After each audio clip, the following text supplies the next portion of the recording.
I mean, you know, this has got to be, you know, for an activist, this is like kind of the wet dream.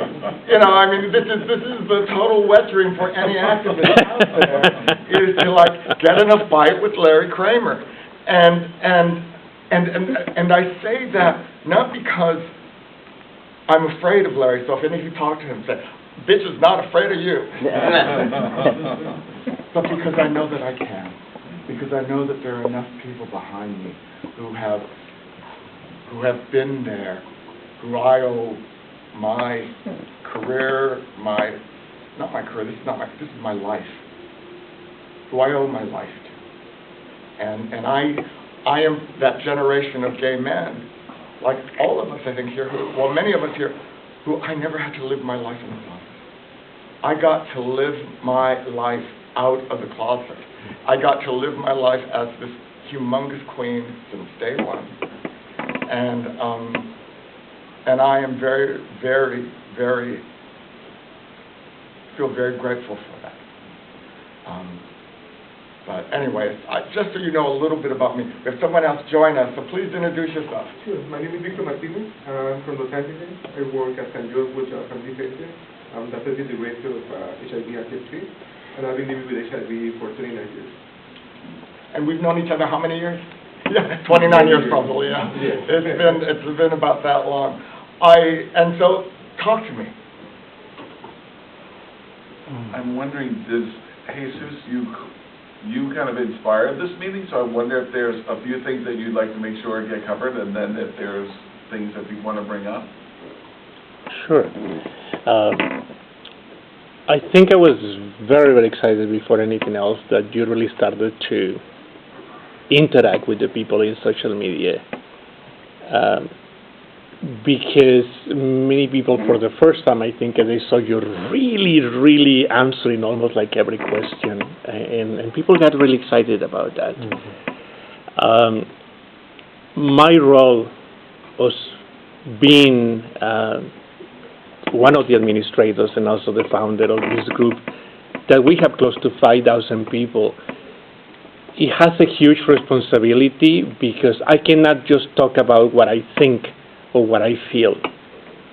My role is really, and I really take it to heart, to really express what my family, that is all these people that we have in the group, and not only in my group, because I'm constantly visiting everyone from the 50 plus to honoring our experience to every group. I'm constantly, as much as I can, as my health allow me to do that. So, and I'm sure that's one of the reasons I just started answering also to people. There started to be a lot of people unhappy, and you even saw that there were some people willing to demonstrate at this conference. Some of the major issues, and it happened since last year also, first was communication. I started to hear from people about people not answering phone calls, not responding to emails, etc., etc., etc. So communication was one of the first elements that was really coming through with any of the people. And the very interesting thing again is that social media is just started to be recognized in some conferences. Well, really, social media, it has been already in existence for a while, and it has a very important role in advocacy and things happening in these days. And you can destroy or build people and agencies and everything else. So communication was one of the first elements. The second element that people started to talk about, because there was a lot of confusion, including about the way that the scholarships are given away, was the how and why are you giving scholarships to some people, when and how. And I will walk you all through that process, because there is some... And then the first thing that Paul, because we already been talking on the phone a little bit and online and different things, Paul mentioned to me that geographical decision was the priority in some way to really give these scholarships. while every other person that is in charge of different elements of scholarships in NMAC is giving different instructions of varieties. Everything from saying that is the narrative, you are part of certain races or minorities, everything from being, if you really go to some of our webinars, you will have more possibilities to attend. If you pay the memberships of NMAC, you might have more possibilities to get scholarships. So a lot of different explanations of how and why you give the scholarships to people. Whatever decision, again, you guys made, I will agree about it. But when you have many types of things, people started to become really, really unhappy. People in the social media, they were really ready to come and be here in arms and whatever. And I think one of the things for me is exactly that word, transparency or clarity, or the way that you guys do things. It doesn't matter at the end the way that you guys decide to do something, because somebody has to, like CEO was saying, she's very happy that she was chosen this time, and sometimes we feel again that it can be newer people or people that they have elements of contact with people in our community, etc., etc. But at the end, people need also clarity on why and how are you giving yourselves these scholarships in order for people not to be unhappy. How many times are you giving scholarships to people after 2 or 3 times that you change into somebody else? You got all these different elements. There has to be some kind of clarity. So that was the second part of the whole thing. And I guess just third, if anything, my suggestion will be, and again, I was terribly impressed again that you were really like almost answering almost every question, even some of the crazy ones. That somebody really, or in some way, NMAC has a little bit more contact with social media. Because social media, again, these days, again, is a very, very important thing. And you guys can have a thermometer of what is happening in the community. Even just the HIV Long Term Survivors group, that is the major contingent of people, in one place. If you guys want to ask one question, you can guys have answers very easily. And people can tell you, if anything, by social media, people are terribly honest, like for good or for bad. And they tell you things that will never tell you in person. Sadly, sometimes you have to be careful because they can even insult you, of course, and they will never tell you that in person. But you guys have greater tools that can really help you to have things better in many different ways that you guys haven't used. And I think that will be a really, really good thing. So if anything, I just want to start with those things because that's what I got from the community. What I have to do in my private conversation with you, that's a whole different thing, but from the community, those are the elements that I have heard that they're very, very important things. The last element that I just want to add to this, because I really always have to speak for all my family, I'm incredibly proud of the diversity that we have in this HIV Long Term Survivors group. We have right now, or I don't know if we have, but we have a new representative from the heterosexual community that he's very excited about it. My women will not forget me if I don't say something about my women, that we have a lot of women in our group, and they always want me to tell me also, we want to be there and present, and please tell them to do workshops about more women's issues and growing with HIV. And of course, the transgender community right now also has a very good presence, but still, we have to keep checking on things.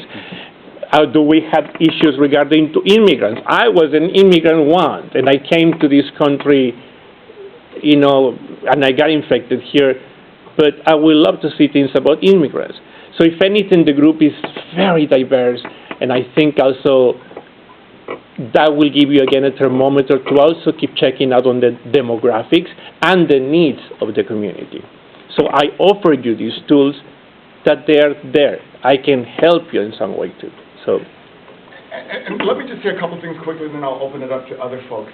First, let me just say, you know, the reality is that part of why you're here is because you do have 5,000 people. That makes you a very, very important constituent base. I absolutely get that. And part of why I was responding as much as I was amazed. Because it was a very, very important constituency base. Yeah. And I felt a responsibility to respond as best as I could. Yeah. And so I want you to know that first, because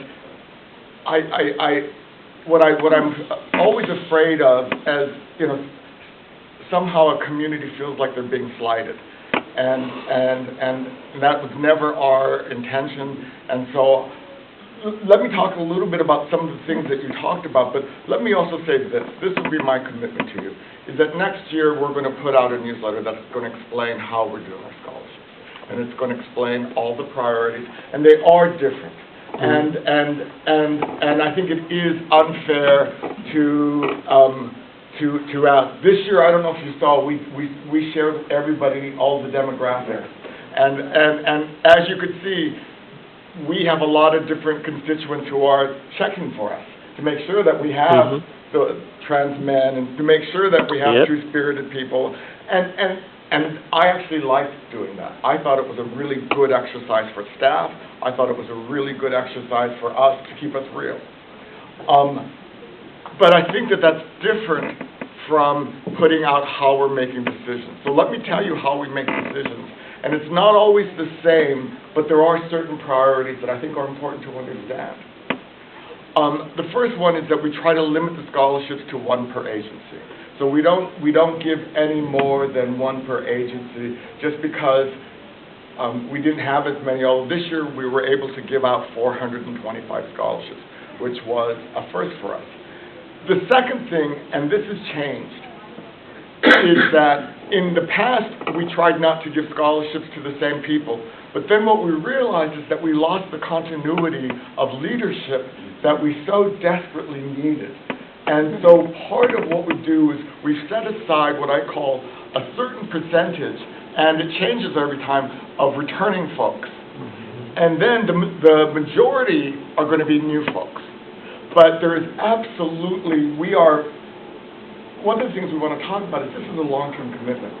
You know, the conference may be only so many days, but we're going to be here for a long, long time, unfortunately. And so we want to build leaders who are part of that growth period with us. And so this isn't just for this program, that's also for our youth. I mean, these are across the board for many of our programs. The third thing is that we do have a commitment to the South.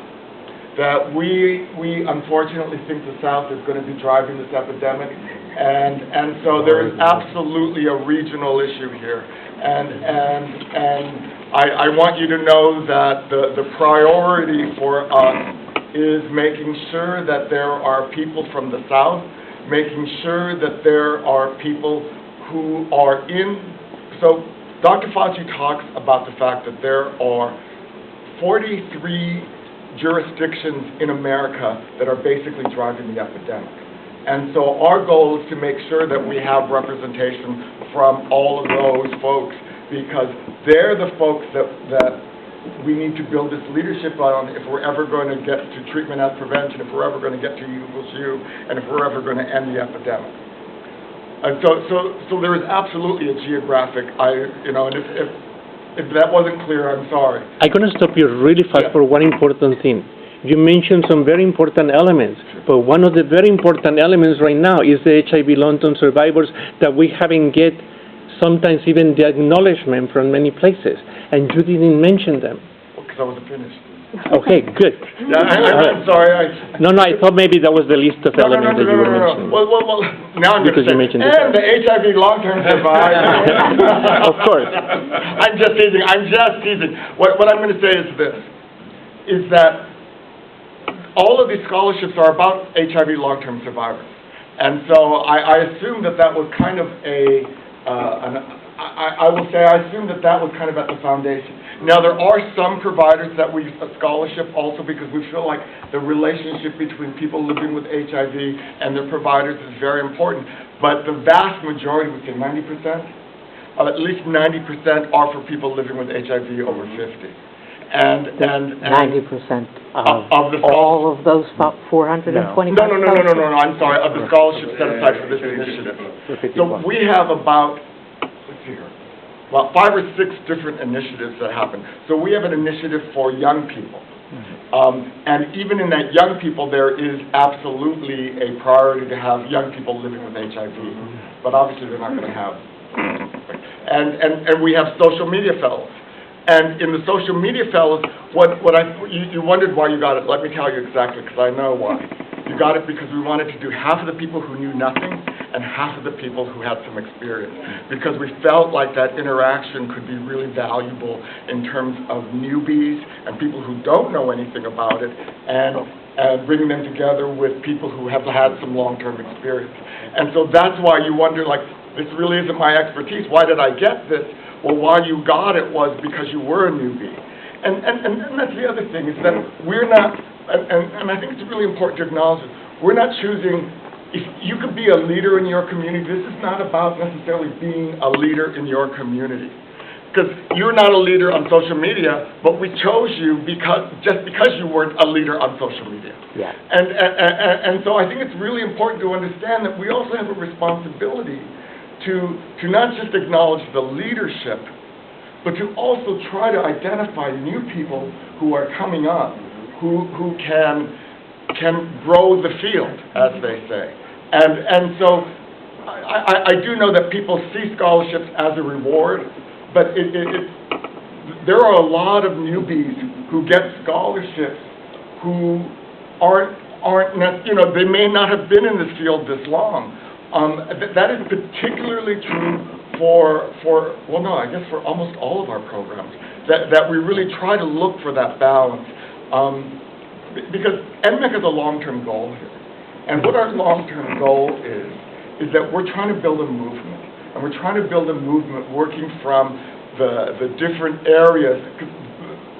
The goal is to ultimately, we started to do it here a little bit, but we're going to do it more, is bring everyone together.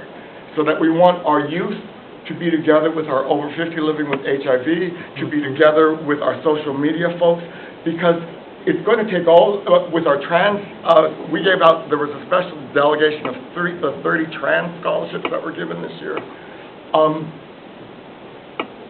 But the intention is that once we start building this leadership, that we can all come together and have some of those very difficult discussions that we're going to need to have. Because, but at least NMAC believes the way you get to that discussion that's difficult is you have to know the person, so that they're not some name that you just read in the paper, but they're a real human being that has feelings and that you understand what's behind kind of how they're trying to get there.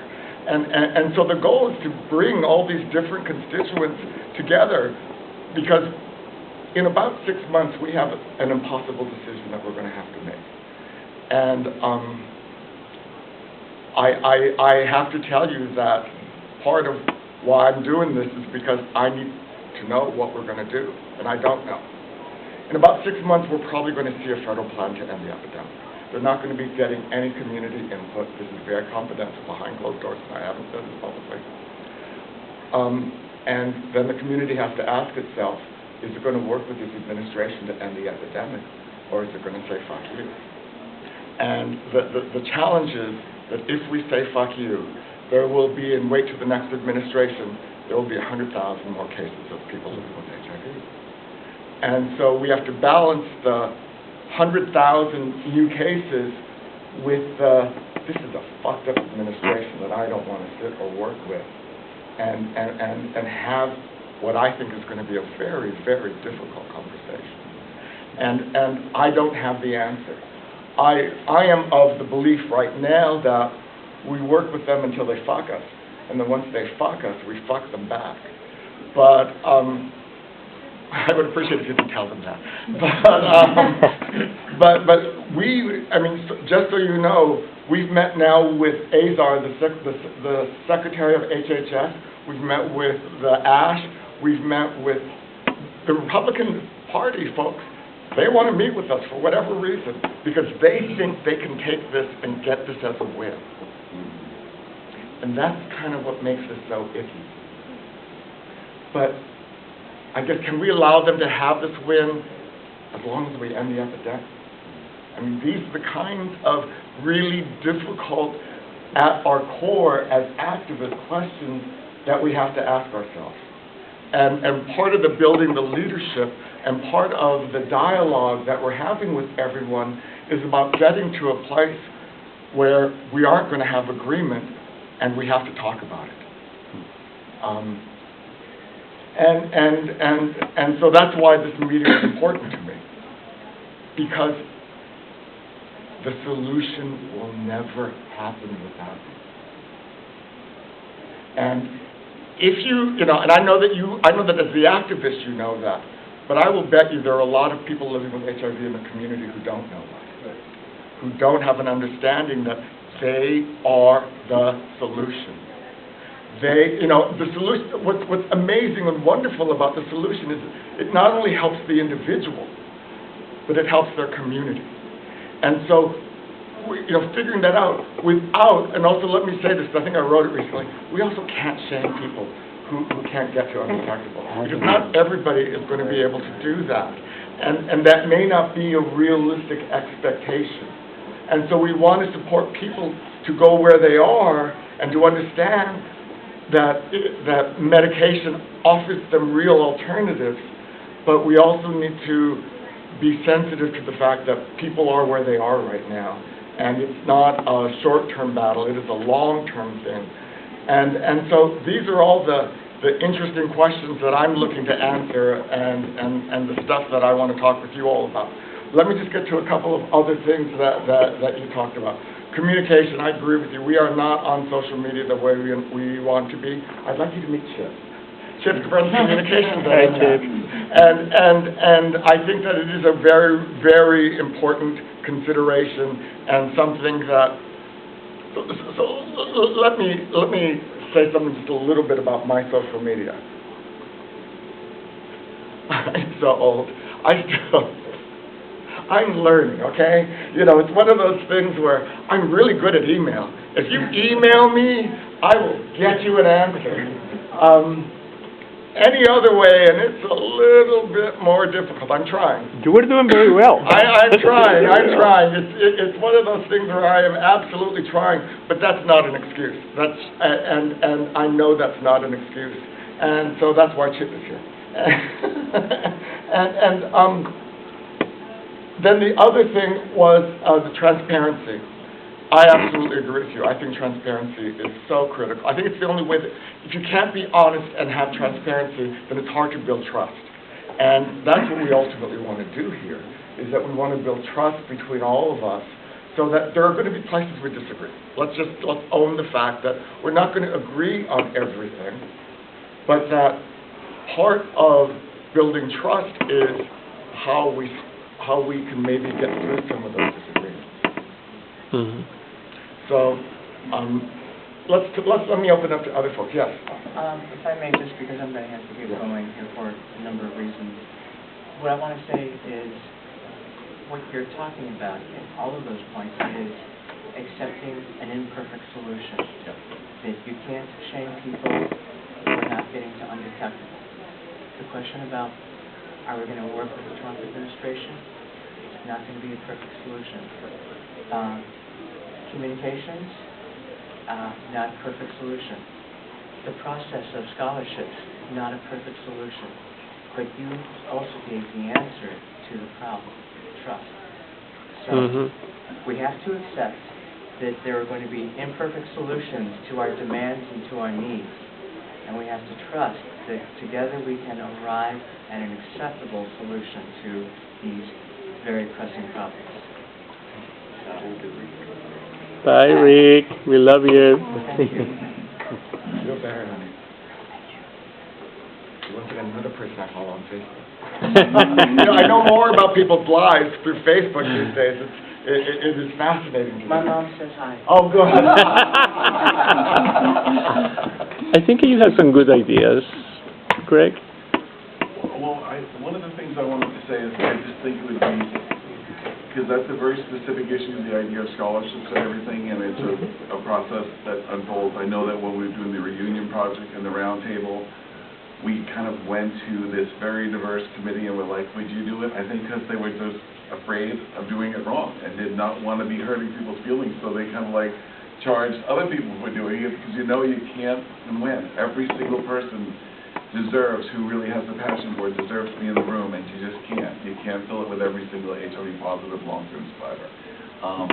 I just want to respect that we have a lot of wisdom in the room, and just let as many of the long-term survivors that feel like they'd like to say something about it. I'm going to start with just saying, I want to acknowledge that an incredible part of this conference that you made a major transformation is by bringing in the youth, by bringing in the 50-plus group, and letting communities, like assisting them, and then modeling communities, building communities within communities. It's so incredibly important, and it's just incredibly important. So kudos to that took place, and that is transformative, and I think we should be thinking of what other cohorts do we want to make a posse of, and have all women of color, or they just, having these places of gathering that people feel like, within this place that I feel welcome, let me go to my own little posse where I feel like more inside, like I'm like shoulder to shoulder with my other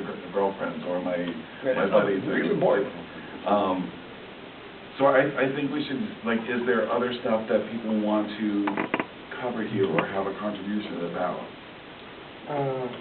Well, I'm very involved with the HIV community because I'm working in the field and I'm living with HIV. But I didn't know about the 50-plus initiatives that ENDING has. So that's why I came to learn more about it, how to get involved.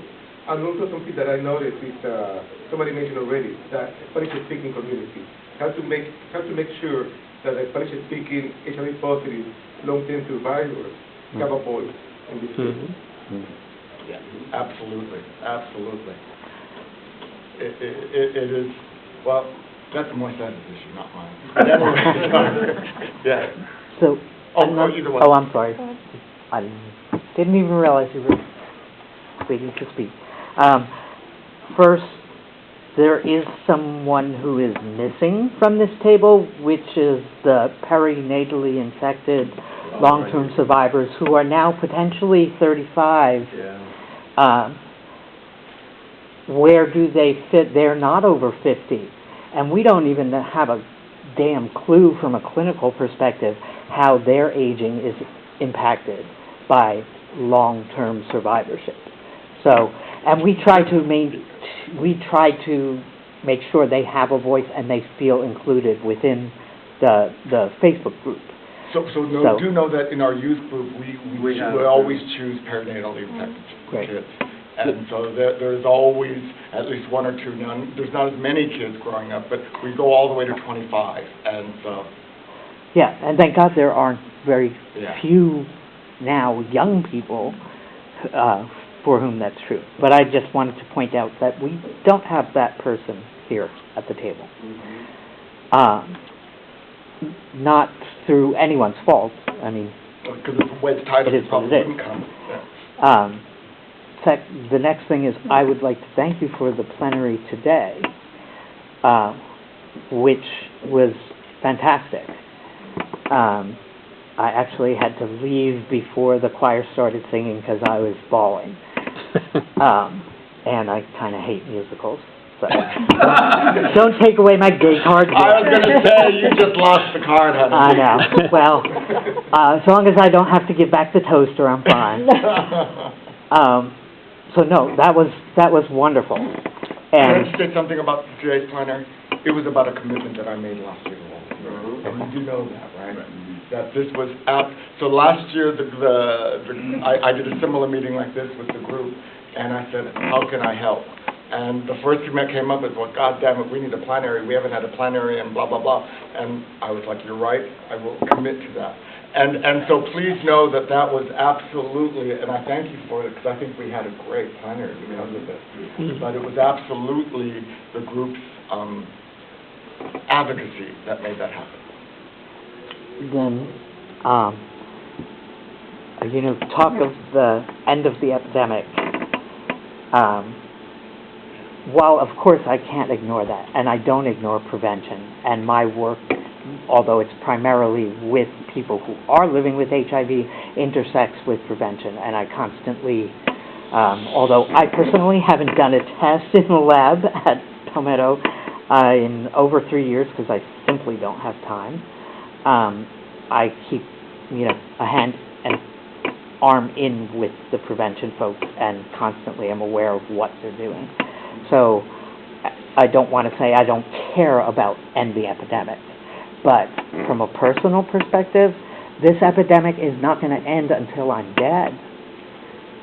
Well, no, they could find a cure. Will that happen before I'm dead, and will I be able to test it? Who knows? Who knows? Yeah, still have the trauma. Absolutely. And we're stuck exactly with so many things. Right. So can I push you on that one for a little bit? Because this is the one that I think we have to figure out. Because How to... yeah, do you understand what I'm asking? I mean, because I think that if we're going to do this of ending the epidemic component of HIV, we absolutely need to make sure and figure out how to get people living with HIV committed to that. Because it won't happen without it. And I absolutely, you're not the first person to say that to me, and it is one of the issues that as I look at it, I always ask, so what can I do to make you care about that? And I know that's not a fair question, but can I ask it? I mean, I do care about it. Yeah, I mean, of course.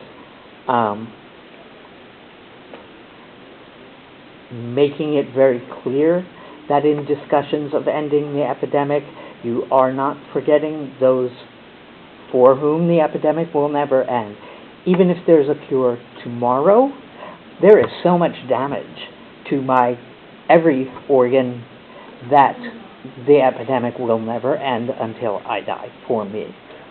No, but I wrote so about just making sure that although that the importance of that discussion and that phrase does not leave out those who are, not included,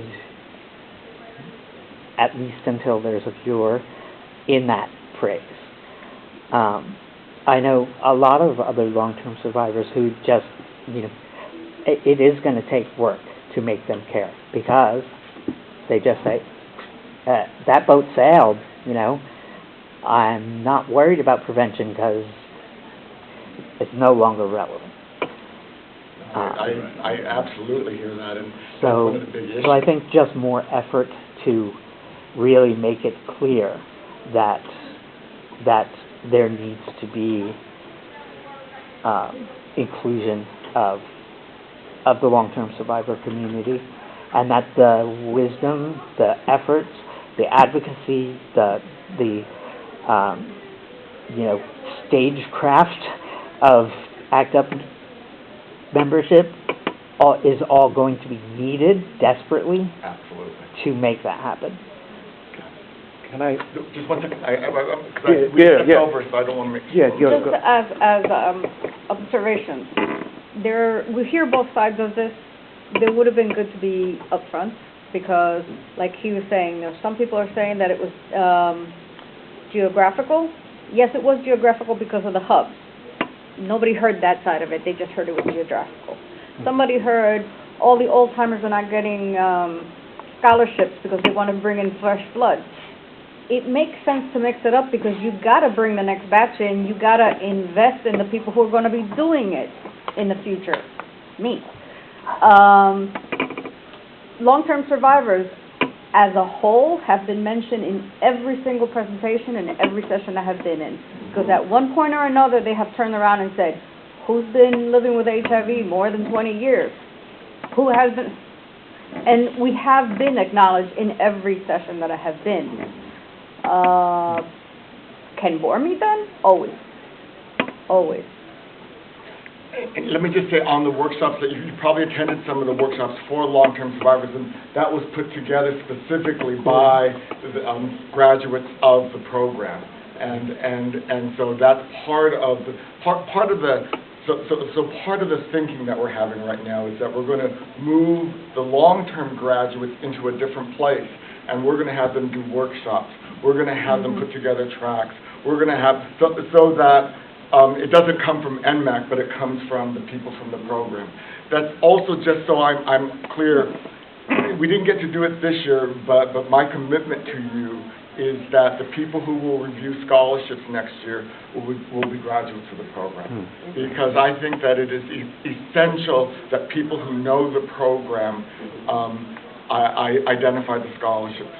And I do understand how unfair it feels. And please know, this year we had over 1,400 applications for about 425 slots. And so on that list of, the 1,000 people who didn't get selected were some of the biggest leaders in our movement. And so I get this call a lot. And as I try to tell them, this is not about who's the best leader. This is absolutely not about who's the best leader, because we also want to choose new leaders, because we also want to give someone from, so let me use an example like this, also that's kind of regional and kind of not.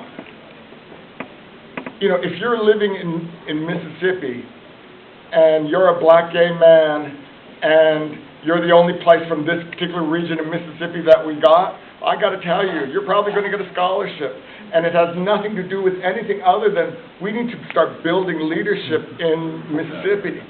And so when I say not San Francisco, the problem is this, and I think I said this to you, I get a ton of scholarship applications from San Francisco.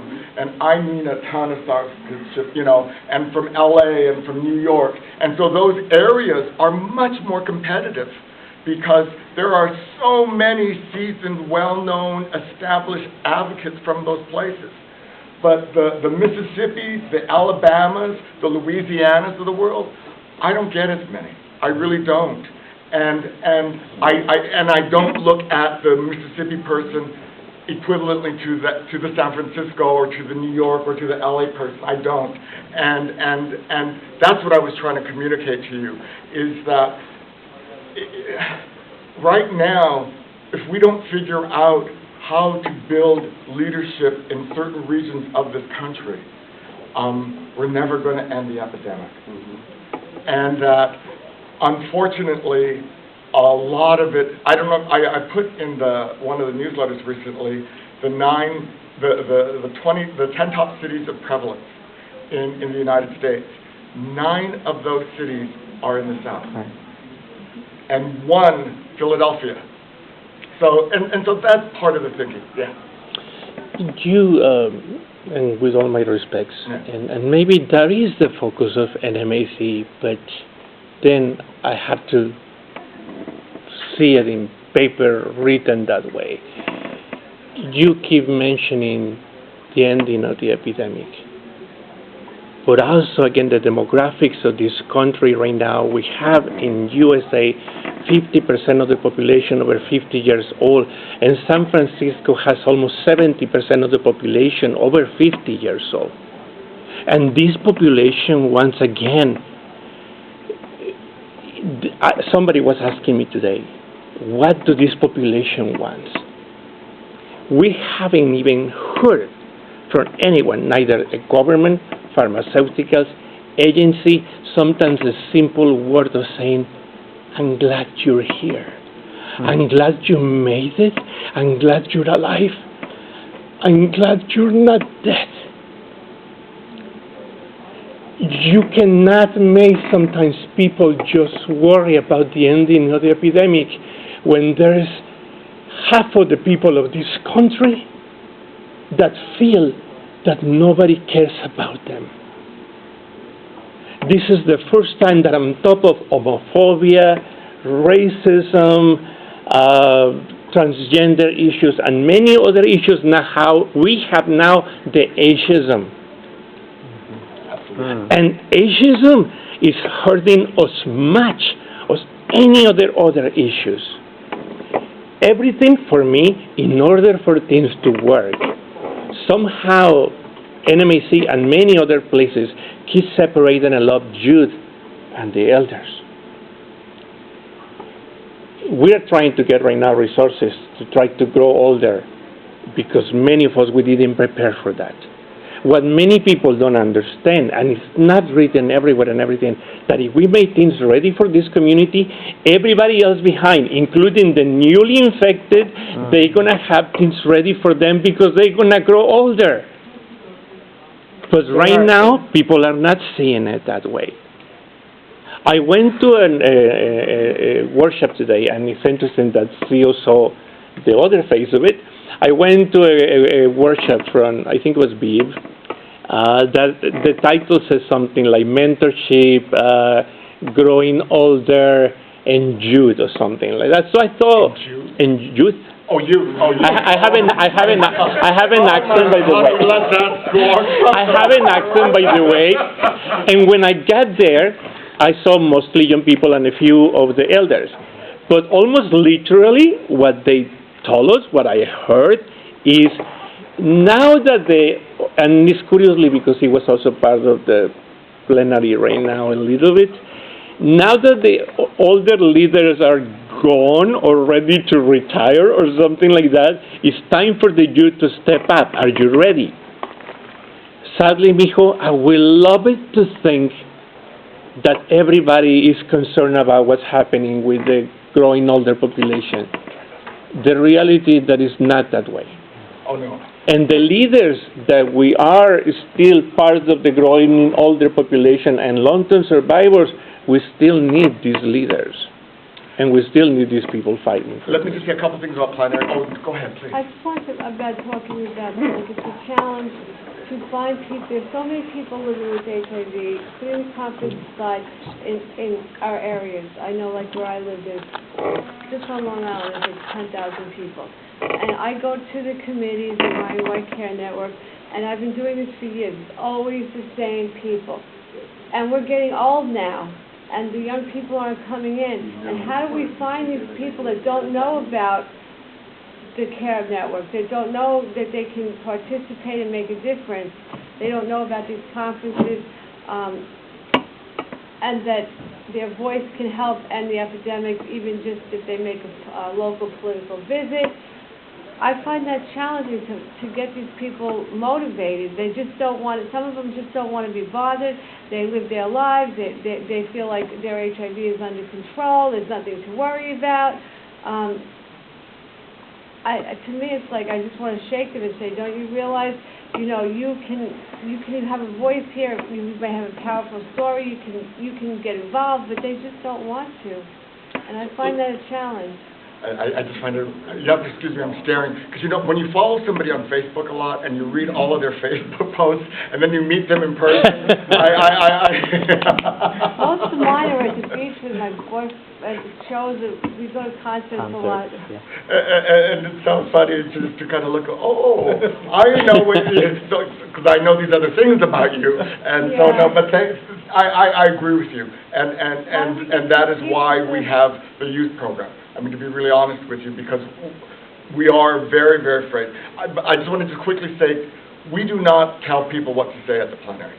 And so, you know, Phil's going to say what Phil's going to say, and we believe that he has the right. We don't want to tell him what to say. And so, while I understand your concern, we probably can't change that because we don't want to really edit what people say. Of course. We want them to say whatever. I mean, part of why you choose leaders to stand up there is because, you know, they've got, I mean, you know, you have a variety of issues that you know that they have on their mind. Of course. But in terms of I agree with you completely. I get extraordinarily worried about the fact that we don't have enough young people. What I hope you've noticed, though, at the USCA this year, there's been a marked age difference in terms of who's here. We have a much we do two big conferences a year. We do this one, and we do the Biomedical HIV Prevention Summit. Biomedical HIV Prevention Summit skews extraordinarily young. And it skews young because it's young people who want to have sex. And good for them, and I'm really, really, really happy for them that they're kind of like owning this and figuring out how do we get to have sex. USCA tends to skew much older because there's been a lot of activists who've been around a long time. And so this is the first year that we've started to see a little bit younger. Now, it's not a lot younger, but it is a little bit younger. And you should know that that will be a continued focus for us because I am very, very concerned about the fact that there, when we talk about ending the epidemic, I know that I'm not going to be here for the end of the end. I know that I'm not. And so what I know my responsibility is to make sure that there is someone there, and that someone who is there has the skills and the knowledge to be able to move it to where it needs to move. We ran in our clinic a healthy relationship workshop for perinatal infected, and there was about 15 of them from our clinic, and they came in there, and it was amazing that they looked at each other and they had never met anybody else like them. And I found that amazing that they were like in their 30s, and they bonded immediately. So I thought that was like a way that they see the power in numbers of we're all here, we're the same. We can maybe make a change because these other people aren't going to live forever, and we are the next generation. But I couldn't believe like that they just didn't know anybody else like them. Have you ever been to Camp Heartland? No. Camp Heartland is a camp for children with HIV, Right. And I agree with you. I think that that so many of them live in, well, like everyone else, in isolation and fear of stigma and discrimination, and so it's very hard to say their truth, and particularly because I think for some of us we've had this process of acknowledging we're gay, acknowledging that we use drugs, acknowledging that we're sex workers. We have to go through that. But when you're a kid who was born with it, it's like, Can't even imagine. it's this other kind of like, where is your support group? Yeah. Monica, did you want to say something? Yes, I think most of these people have done a wonderful job, and I appreciate Greg telling me about the meeting, and Paul welcoming me in. But I have been here since the beginning, and I look around the table, and it looks the same way it did in the beginning. So I would just like to see everybody included, because if they wouldn't have said something, then and women, a lot of populations are not here. Yeah. And I think that is one of the biggest challenges for this particular movement, because this particular movement is filled with a lot of the older leaders who were there from the beginning, who cut their teeth in the early days of the epidemic. And so it is interesting, and I do agree with you that us working together to have that question, because listen, this is the other question that I have, that that part of why this is so important is I need to understand ultimately why is the viral load differential on race so huge? Why, it drives me crazy. If you want to know what drives me the most crazy about this, is that the color of your skin shouldn't matter for your viral load, but we absolutely know it does. And so we know it's a problem, but we don't know how to fix it. And that's, and so I told staff, I'm tired of bitching about the problem. That's also why we did trauma-informed care at this USCA. Just because I'm tired of bitching about this problem. We've been bitching about it so fucking long, and it's still the same, and people of color are still, their viral load is, well, anyway, One of the things we don't know is whether or not that is actually somehow, in some weird way, linked to skin color. So when you say we don't know, you have to really carry that all the way through, because you could be getting upset about something that people absolutely cannot control. There is no amount of behavioral intervention that will address it. There's many reasons, Sorry, we're going into a real hot one here, yeah. Yeah, no, thank you, that was a real hot one. But since you haven't, no, you've both spoken, so. Okay, it's all right. Go ahead. So basically, well, we know why people die rape. We know the lack of access to care. We know the poverty. We know homeless. So social determinants of health. We know that. And based on the skin color, I think it's not so relevant. I think it has to do more with the lack of access. And the social determinants of health. Except this is what HRSA will tell you when I ask that question, because I've asked that question to them, and this is what HRSA says. It is not about access. That everyone, they have found that it's about retention in care. And they have found that the initial access point wasn't the challenge. They could get people initially into care, but they couldn't retain them. And I was going to say because, I mean, and there's a political climate.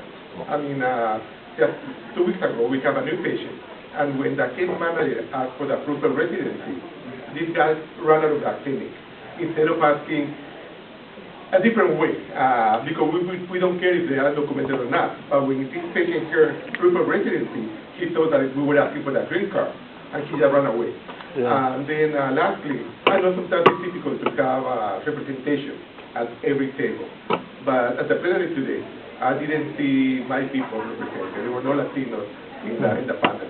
So just in the panel, yeah. There was a Latino, she spoke at Whitfield? But no in the long-term survivors. Okay. Yeah, Lily. So Lily is Puerto Rican. right, but this was not a panel. Lila She's Puerto Rican. Yes. Yeah, she's a very spoken Puerto Rican. One question though, is it an access thing or is it more a cultural thing? Because I know in my sections, like people who are Hispanic don't want to admit, therefore they don't want to walk into a clinic that sees somebody with HIV. And then if they don't speak Sikh, I think that's the complexity of this equation. I mean, and that's one of the reasons. So it's But cultural too, like he But said. this is the big question, folks. I mean, these are the big questions that we have to answer. Yeah. And this is the stuff that if we figure out the answers for this stuff, and you've got to be part of that answer, because you have the experience. I'll go here and then I'll come back to this. I think a big part of it is eligibility documentation. And documentation now especially is very fearful. But one thing I did want to address, and it was early on, and thank you for bringing up the plenary session and what it was. I was thrilled to see all of this hearing and everything. What you need to know is the portion with the long-term survivors, with the emotions in the chairs. We did not know until yesterday that was even going to happen. And so when Rick was talking about trust, Rick and I ended up being the two that were planning the plenary session. And we simply did not know until yesterday that was actually going to happen. And if they hadn't told you in advance that they were doing the survivor monologue? No, we have, and I brought,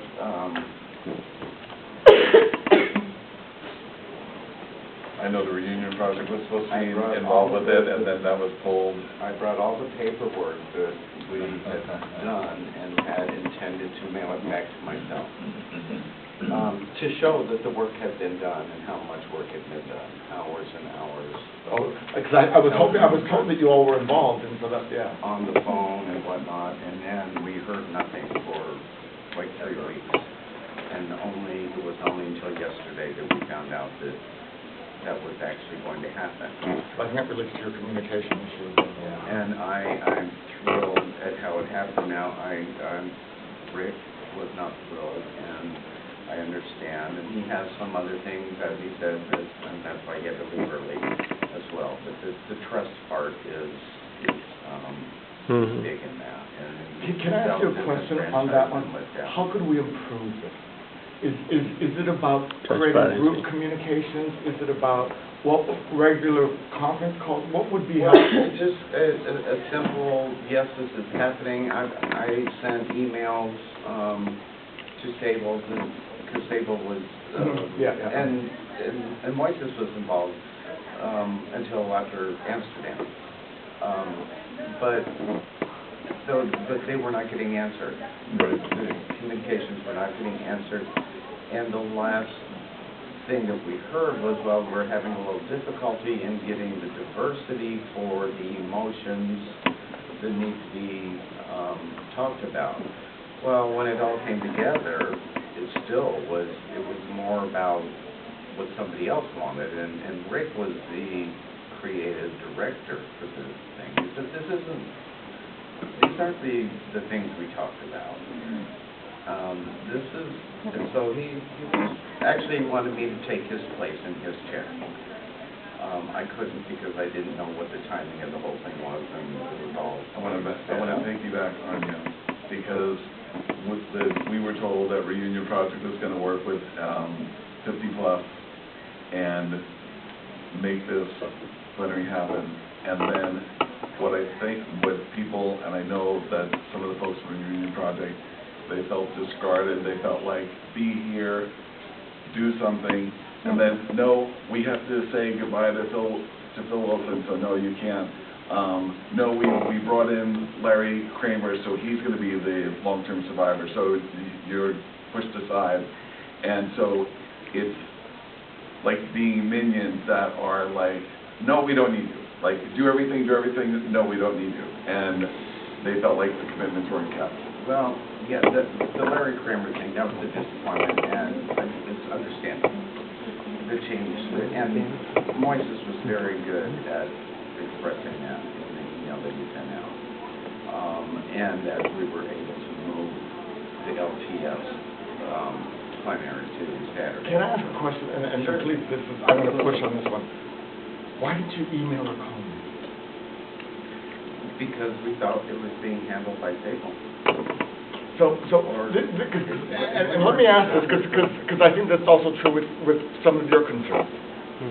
And so, please know that I've heard that there are these concerns. You got to call me. You got to email me. I'm not going to necessarily know this, and I hope you know that I will do my absolute best. You know, I am, and I love my staff. So don't get me wrong, I love my staff, but I also know that if I don't know these things, like this is the first time I've heard this. Okay. And so please know we talked a little bit about it, but in terms of the plenary, this is the first time I've heard this. And it is, and so I guess the other thing that I want to say to this is, please email me, please call me. I'm pretty good at not getting mad at staff about this kind of stuff, but I'm also pretty good about fixing it, because it's not okay. It's not okay. And let me say that to both. Well, let me say it to all of you. It's not okay that you're not getting your voicemails or your emails returned. It's not okay that you feel like you're not being heard. That's a problem. Or phone calls. That's a real problem. And I apologize for that, because that makes me not happy. And I like to be happy. So I appreciate that we got there, and thank you. Yes, and thank you for the opportunity. It was an amazing opportunity, and I'm glad that it was able to be resolved quickly, and that everyone, from what I witnessed, enjoyed it. I think we're kind of disturbed. I'm glad of that. I would just like to acknowledge it, like that session, the trans folks session, and then 3 years ago when we had all of these young men of color coming out as gay and then coming out as HIV positive. They each had one of the plenary sessions when there was working on the president's council at the time when he became HIV positive. Just those disclosures was phenomenal. That session was phenomenal. What they created for people today, it was amazing. I'm amazed that you're saying that you just got the heads up yesterday. It was amazing. So congratulations. Mm-hmm. Really wonderful work. Really wonderful. It was. I did not know this at all, and I agree with you. I would never have known that just came together. And that makes me really concerned. Okay, yes.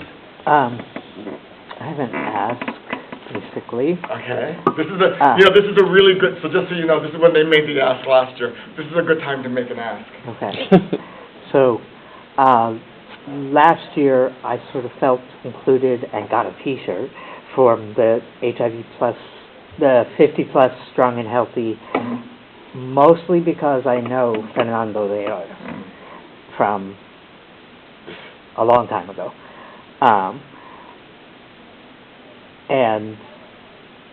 But I still missed some things, and this year we were talking about it among ourselves, and I said, I'm not going to apply for a scholarship because I know I have enough in my peer education budget right now to send myself and the other peer from the agency to the conference, and I don't want to compete for what are already scarce scholarships because I know I can be there on the agency's dime.